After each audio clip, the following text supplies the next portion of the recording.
Radio, Allez, bon, radio, vendu, ça c'est s'écrit. parti. Ça s'écrit radio. Alors, Ah, super. Bonjour On a de la Alain. radio. Bonjour.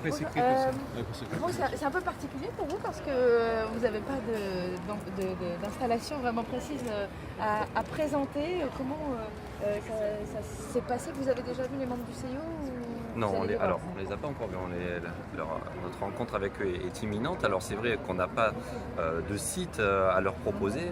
C'est vraiment le projet de Paris 2024. C'est aussi de s'appuyer sur ce projet pour construire un grand équipement en France, celui que tout le monde rêve, dont on a vraiment besoin pour accueillir des compétitions internationales. Je pense qu'on a montré aux yeux du monde entier qu'on avait une natation française qui était capable d'être très très forte, même si la dernière Olympiade n'a pas été forcément à la hauteur des attentes.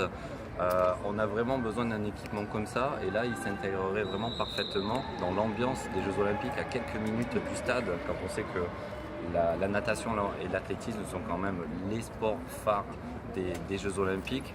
On travaille, on réfléchit au plan à proposer pour construire justement ce centre aquatique, et on est beaucoup à s'impliquer là-dedans, donc de différentes manières, et on y va avec tout notre cœur. Il y a besoin de ce centre aquatique pour le haut niveau, mais aussi pour la natation de tous les jours, pour les enfants notamment. Oui, alors j'ai envie de dire, il y a besoin de ce centre nautique pour l'apprentissage de la natation, pas uniquement à Saint-Denis et à Paris, sur l'ensemble du territoire. On a un parc de piscine qui est extrêmement vieillissant. C'est aussi un petit signal d'alerte pour mobiliser un petit peu l'opinion publique et les protagonistes, ceux qui sont à l'initiative de ces projets de centres aquatiques.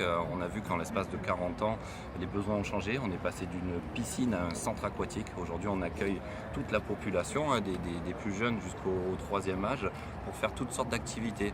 Et cette cohabitation entre les associations, l'apprentissage, le ludique, le loisir, la détente, c'est sûr que c'est quelque chose qui a forcément un coût, et dont... Voilà, pour prêcher pour ma paroisse, j'ai envie qu'il y ait de plus en plus de piscines sur le territoire. Est-ce que c'est un défi d'être un peu un VRP d'un site qui n'existe pas? Vous vous sentez promoteur? Vous vendez sur plan là aujourd'hui?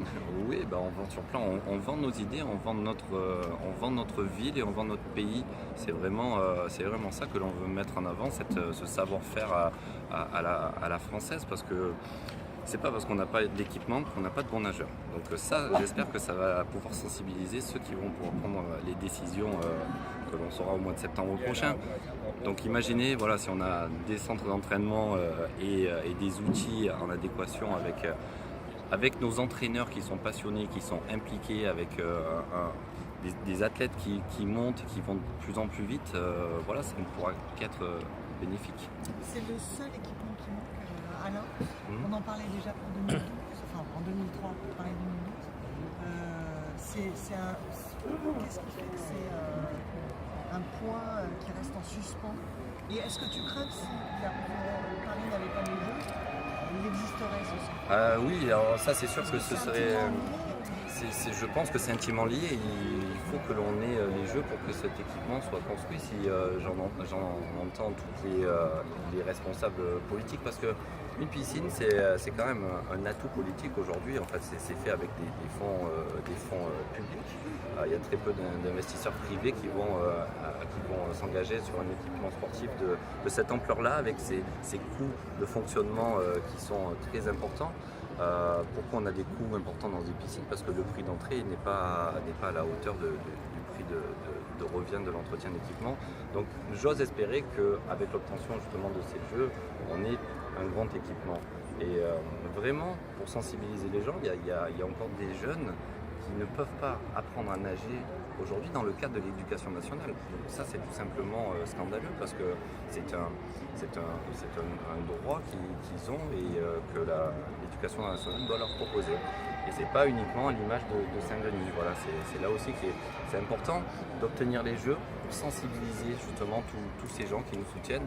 Il y a d'autres choses, et on peut parler aussi, pour rester en éducation nationale, les aménagements horaires. Donc voilà, il y a des choses qui ne sont pas compatibles encore avec le sport de haut niveau en France, et c'est pour ça qu'on a envie, entre autres, d'obtenir les Jeux en 2024. Depuis quelques jours, vous avez un soutien de poids. Emmanuel Macron, il reçoit demain les membres de la commission. Est-ce que c'est le leader qui manquait aux précédentes candidatures de Paris?